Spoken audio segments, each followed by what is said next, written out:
Old Man Gloom feels to me like it could be a door to somewhere amazing, On the other hand, it's kind of setting you up for what it's saying, Ouch, pain, a little bit of suffering, but I think the more we can say what's true, the better. So let's go with that.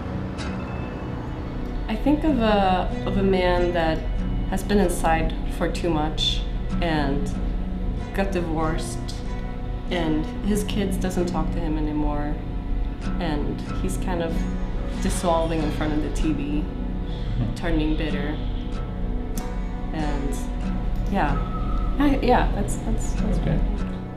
Kind of sounds like a Nordic mythology or something, like a mythological character. Old Man Gloom. For old man playing guitar and singing, it's what I imagine. Never heard of him. All right. Sorry. What do you think a band like that could possibly sound like? Probably very good. I've never heard of a band called Old Man Gloom before. Have they collaborated with Skrillex yet? Yeah, could I look them up on SoundCloud? Old Man Gloom. Pretentious? And you? Folk doom metal. That's what it sounds like.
My name's Pete Majors.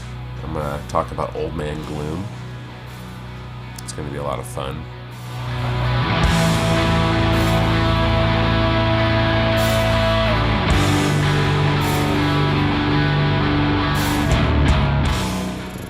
My name's Andy.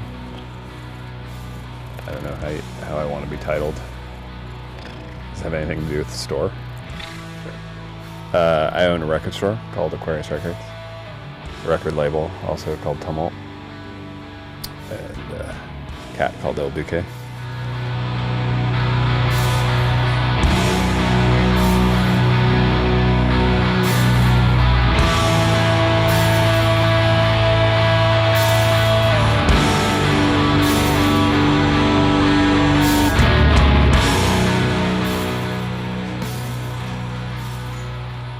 Mike's fun. Yeah.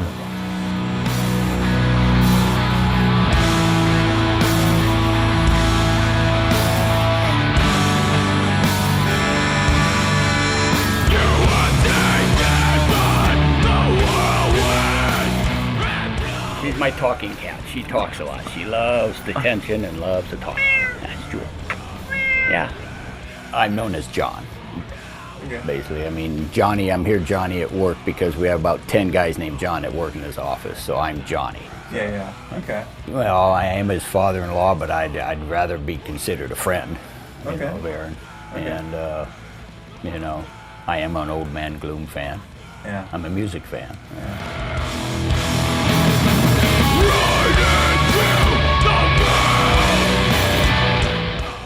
But I shall be good help to you, nevertheless. And filter and fiber your blood. I'm Scott Vermeer. I'm the front man, Vox, and tape loops for Sad Vicious. And I'm Stuart Pittman. I'm the lead guitarist in Sad Vicious. I'm also backup Vox in Sad Vicious. We just finished a big set. This was a huge opportunity for us. Tonight we performed at the San Francisco Imaginarium. This is a very prestigious institution. We were called in last minute. I guess another act canceled, and we were called in to perform for Flesh Eating Beetles.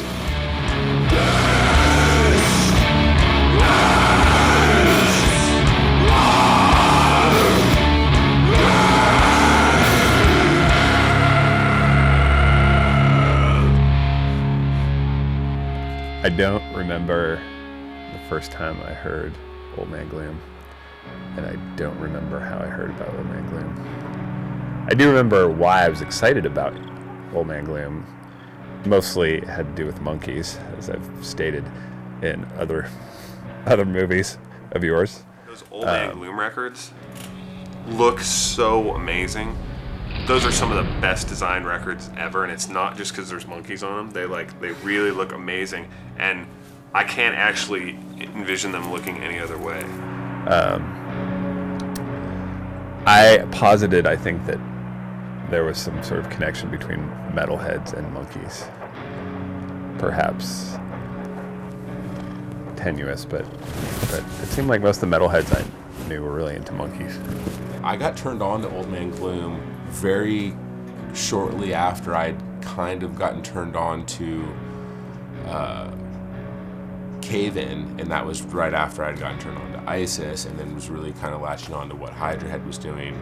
But the receiving clerk at the Rasputins I worked at, he had told me about Old Man Gloom, and what was funny is we went to go find the CD out in the bins, and he said, you know, it always gets misfiled because of the artwork. The artwork's kind of like, whoa, what is this? You don't necessarily know, and I guess it typically got misfiled in electronica. It didn't like scream out heavy or artsy or indie, but maybe electronic because there was a mixing for it. Yeah, it seems pretty weak, but yeah. I've been a rabid fan of Old Man Gloom since 1999. It's like, you know, every time they put out a new record, I get very, very excited. When I first heard Old Man Gloom, it took me back because I grew up listening to heavy music. You know, Seeger, Fogerty, Nuge, so it really brought me back to a lot of this sort of like music that I listened to when I was younger. And I'm still listening to heavy music, but more punk and alt. And I listen to a lot of alt rock and alt punk. But I saw what they were doing, and I thought to myself, this is kind of alt metal.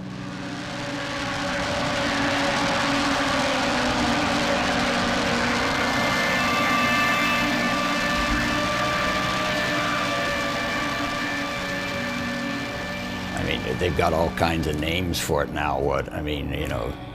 Death metal, black metal, whatever. What is it? Sludge metal, grudge metal. Yeah. But I'd say tormented. Tormented metal. Yeah. Funny story how we met. When I got the Rio, the Kia Rio that is our tour vehicle, I got it from our old bass player, Darren, who's no longer with the band. And Darren sold me the Kia Rio, and when I picked it up, it had a tape in the tape player. That tape was Meditations in B, Old Man Gloom. And I didn't know that. It was an unmarked tape, but it was the only tape in the tape player, and I would just listen to it over and over and over again. It was stuck. It wouldn't really come out. So it was like no music or the tape. Or the tape. And then, I don't know, maybe the guys in Old Man Gloom heard about us somehow. They contacted us, and they said, oh, would you like to come on tour with us? We understand you're San Jose's most hated band. And we said, of course, OMG, we're so excited. We listen to you all the time. We're always listening to you on tour. Yeah. And so it was just sort of an amazing synchronicity. Yeah, that first Old Man Gloom record blew my mind. In many ways at the time, I enjoyed it more than the main projects those people were a part of. I don't know, I guess if you like squashed ISIS, Converge, and Cave In together and made it a little bit more like minimal and knuckle draggy, then it would sound like Old Man Gloom.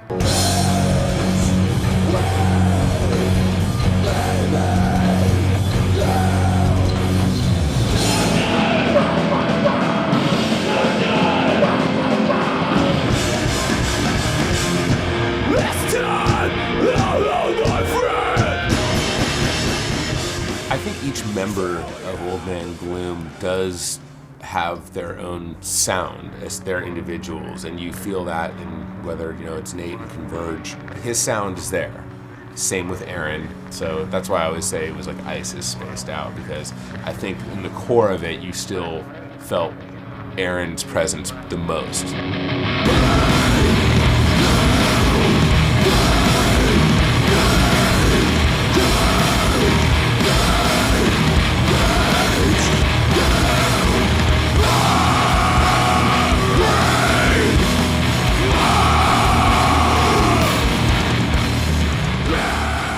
Basically, yeah, Aaron's got that one. I can never understand what he's saying, but but then he told me once that if he could understand, then he's doing something wrong.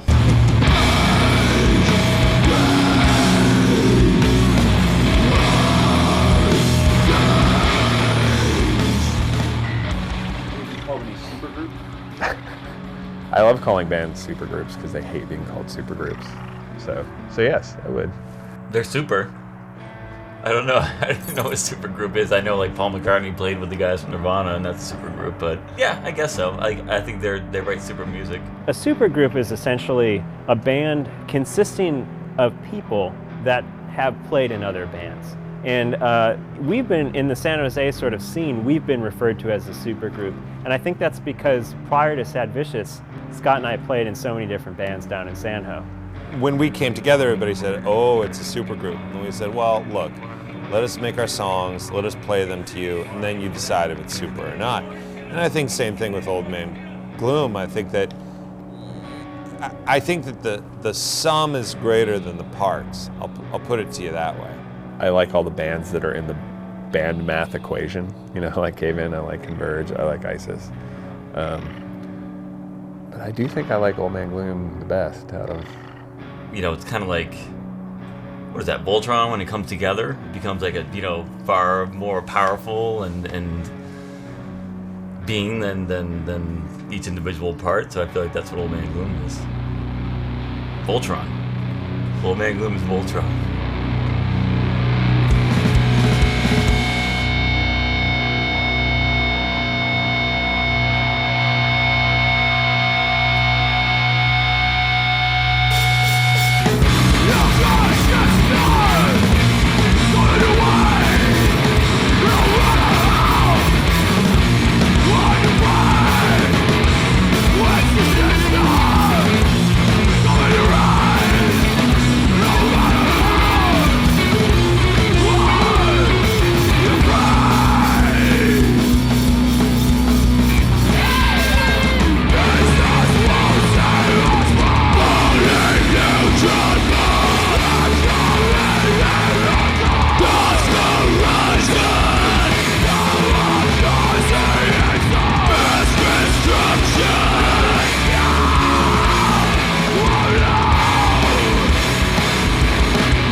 It was more fun to just imagine it was some mysterious bunch of like monkey worshipping druids or something, you know, playing this weird kind of like knuckle dragging, like psychedelic metal.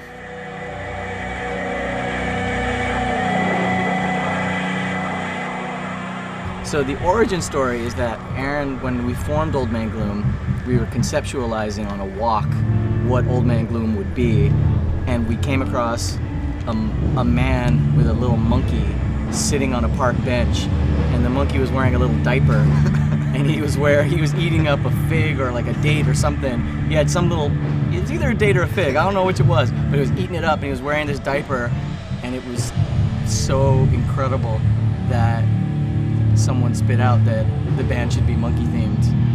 I have a hard time keeping up with all of that, to be honest with you.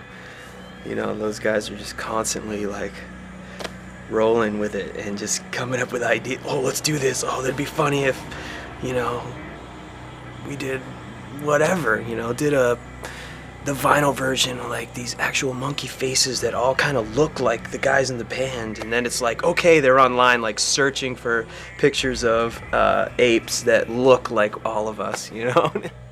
I've been trying to figure that out, but I haven't been able to work into that yet, to be honest with you. Yeah. You know, the simians or whatever, it just... I think also that same summer,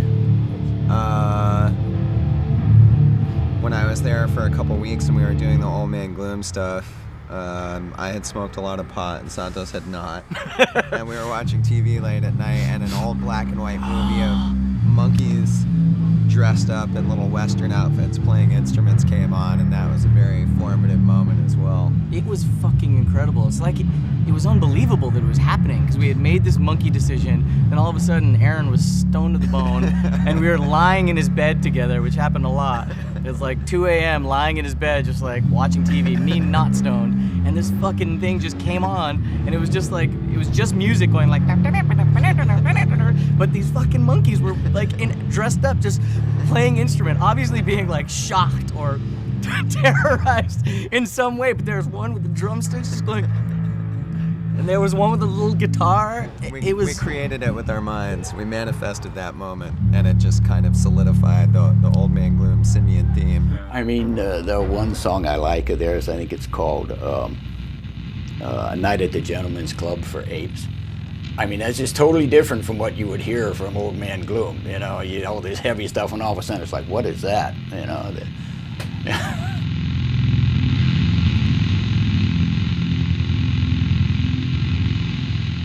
Fucking, I'm an Old Man Gloom. This is cool. We're a fucking supergroup.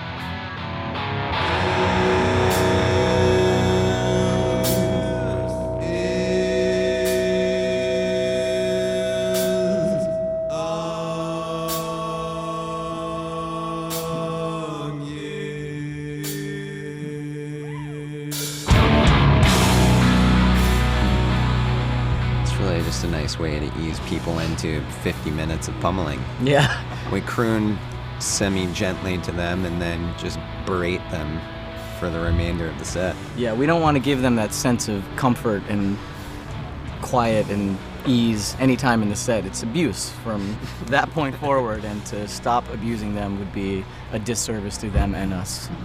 But it's abuse delivered in the most compassionate, loving way possible. Tough love. Yeah, the intent is to benefit the lives of those who are being pummeled.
idea behind the band was just no holds barred, no matter what we did. You know, just we're gonna do whatever the hell we want. We're gonna say what we want. We're gonna write a record, and there could be 30 seconds of music and 2 hours of just complete noise and us laughing and making fart noises, and that'll be the album we put out. And if you don't like it, fuck off. I like them. I'm not comparing the two bands at all, but I like them in the same way I like Hendrix. It's just free and open and like, you know, just go. Just fucking do something, you know what I mean? And that's the impression I get from them, and I find that a very liberating and exciting thing. It's obvious in those records that they were just going for it and making this crazy stuff that probably was too weird for... I mean, their bands in general are sort of weird anyway, but this was like extra weird. The music is very serious, and it's, you know, I'm sure they put a lot of thought into writing it and recording it and all that, but it's always been like a kick in the dick to anyone that takes themselves too seriously, including themselves, really, like in their other bands, you know. So I don't know. I mean, I think maybe they needed it as a release. I don't know. I remember one time we were talking about, we were kind of setting up a show, and we were talking about space. We were actually arranging the merch table, and Aaron brought me over and he said, Stu, less is not always more. More is more. And I was thinking about his music and all the layers and, you know, the guitars and the deep bass and the double pedal drums, and, you know, I was thinking, yeah, more is more. And he said, more merch on the table, more records, more tapes, more t-shirts. You gotta sell. This isn't a game, this isn't a joke, this is a lifestyle. Well, yeah, I mean, it's a 50-50, it's a give and take. We do our part, and the audience has to, I mean, they have to do their part. And as far as I'm concerned, the least amount would be 40 hours a week devoted to Old Man Gloom in order to fully grasp. I'd say that's fair. And keep up their end of the bargain. That's fair. I don't know, it's conservative, I feel like. Yeah.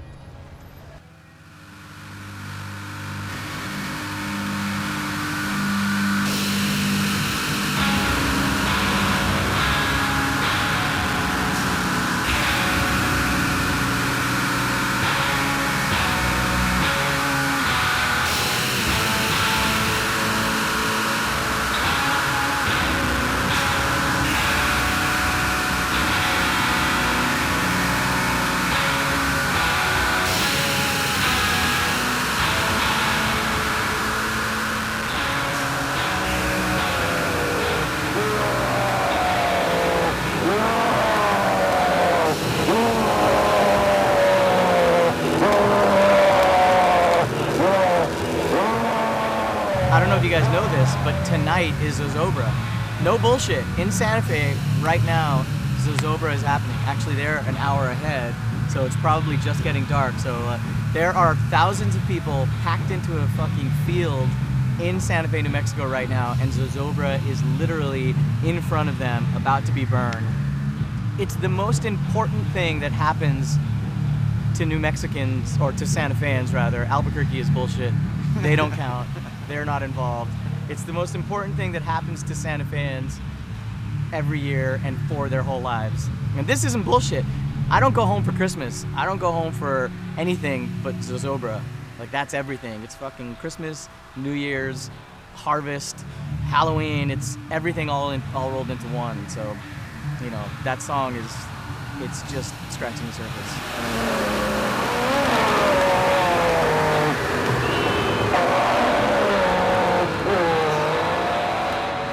Zozobra is so important and magical, monumental, that anything less than what we did would be insulting and misleading.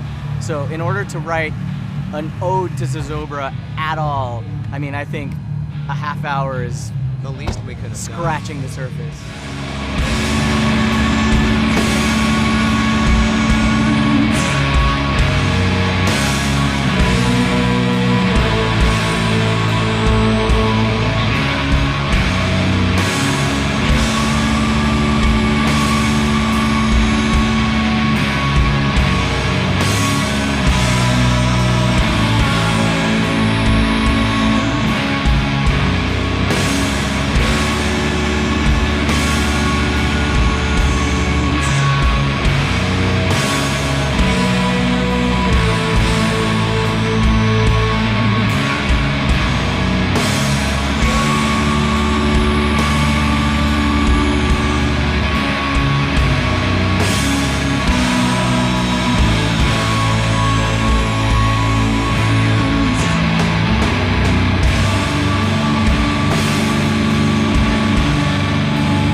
occurred to me recently. I was listening to Old Man Gloom's album, No, and sort of just laying down on my bed, kind of winding down for the day.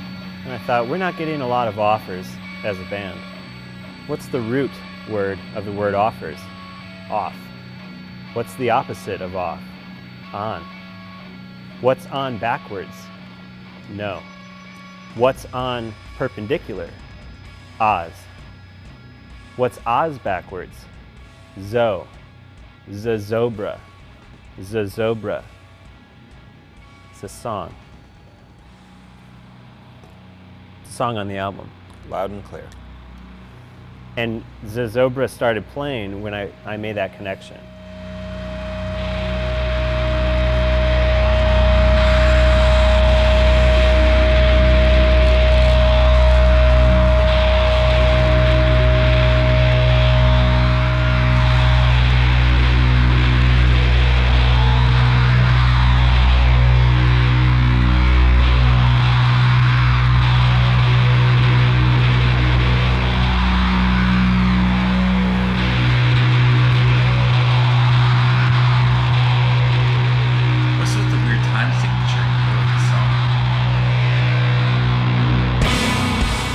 Everyone's like 1, 2, 1, 2, 3, 4, and everyone's kind of looking at each other like 7's next, right? Oh, 1, 2, 3, 4, 5, 6. It's not a rhythm.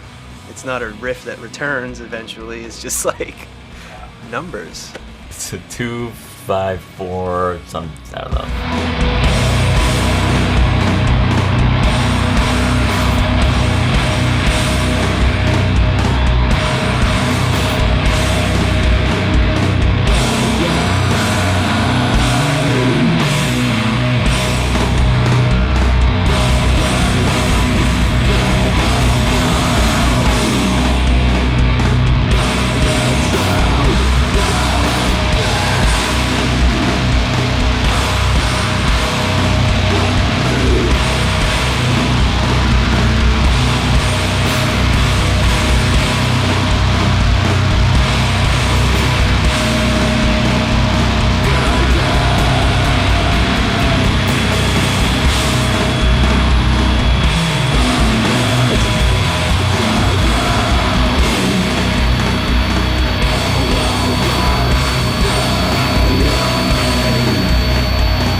Anyone that wants to understand that song and how it moves and how it evolves and devolves needs to fly to Santa Fe, New Mexico the first weekend of September and go to Fort Marcy Park and watch Zozobra, because it's a movement and it's an experience. If that doesn't work, probably doing bong hits and looking up a YouTube video and throwing on the disc will do the trick. Yeah, that's close. A close second. Yeah.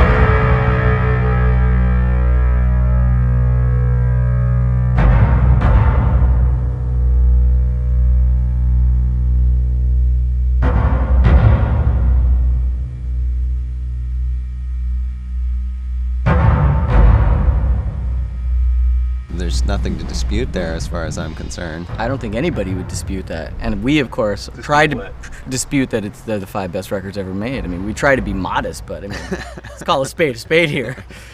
I think it would be out of character if they didn't think that those were the 5 best records ever made. In fact, I generally think most bands think that, but maybe Old Man Gloom are more right about it than most other bands.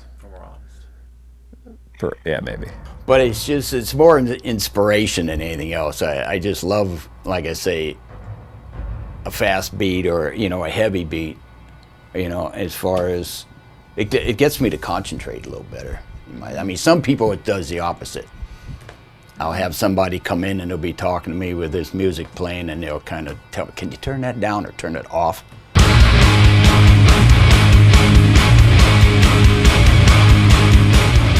I think we are providing people with an opportunity to empower themselves through the use of no as an ideology, as a linguistic exercise, as a way to minimize unnecessary verbal activity. It's really all encompassing. Yeah. No. The interpretation of that is fun too, because it is kind of a bold, strong, no, the line underneath. Yeah, that was interesting. How would you say it? It's just, you get some aggression out, I mean, I know when I come in here, we have to, quote, behave. You can't just go totally insane in a place like this. I mean, I used to run jobs out in the field construction. You're on a site and you're just out there with a bunch of other construction workers. If you want to cut loose, you do. Yeah. I mean, you cut loose in here and you've got, the sheriff's department in here. A lot of underground bands, you have to put in a lot of work to get people to come out and see your band, and they don't put in a lot of work to get people to see their band. And I'm not speaking disparagingly about them at all. I think that's fine. They're doing exactly what they want to do, and those are the crowds that'll come. It was purely self-indulgent, as Old Man Gloom has been since its inception. And if other people can derive some sort of enjoyment from it, that's good for them. There wasn't any goal. It was just, let's just make some fucked up music and have a good time with our friends, And that's what we've tried to always keep as our goal, really. In all seriousness, this is a very positive experience full of joy and love, and I'm very happy to be sharing it with my fellow Gloomers and all the people who have come to participate in our magical ritual. It's pretty special when we get together, just for us, but yeah. Look who's here. It's Nate. Nate, come back.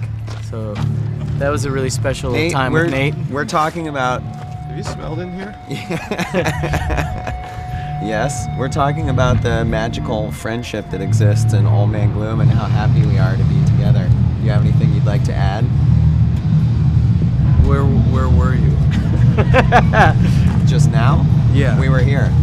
I mean, in the conversation. I pretty much caught you up. I just summarized most of it. But I mean, where were you? Like, what were you saying? I was saying that it's hard for me to comment, but I can riff. I'd like to retract what Aaron said about this being a loving, special. I guess most of the love just exists between Santos and I, and as you can see, this is the dysfunctional part of the band. I absolutely love you. I just didn't know where we were. I didn't want to say something that's already, come up. You can never talk about love too much, Nate. I love you. I love you. Okay. Yeah.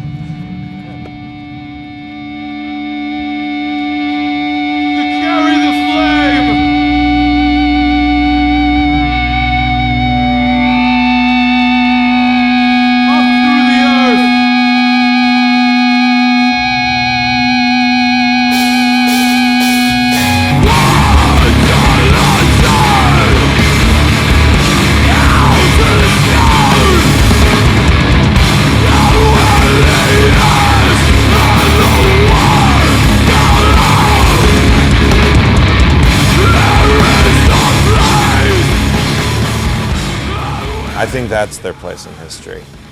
That in this time of what we're in now, that they are, and in the future, we will look back and say that they were sincere. They were going for it. They weren't trying to get Facebook likes. They weren't trying to get, Instagram likes or Twitter posts. And, I'd just like to finish that by saying that please do like us at www.facebook.com/totallysadvicious. We're just under 200 likes right now, and we desperately want your likes. And that for us is our sincere mission. And so that's also a place where we kind of resonate with them.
Thanks.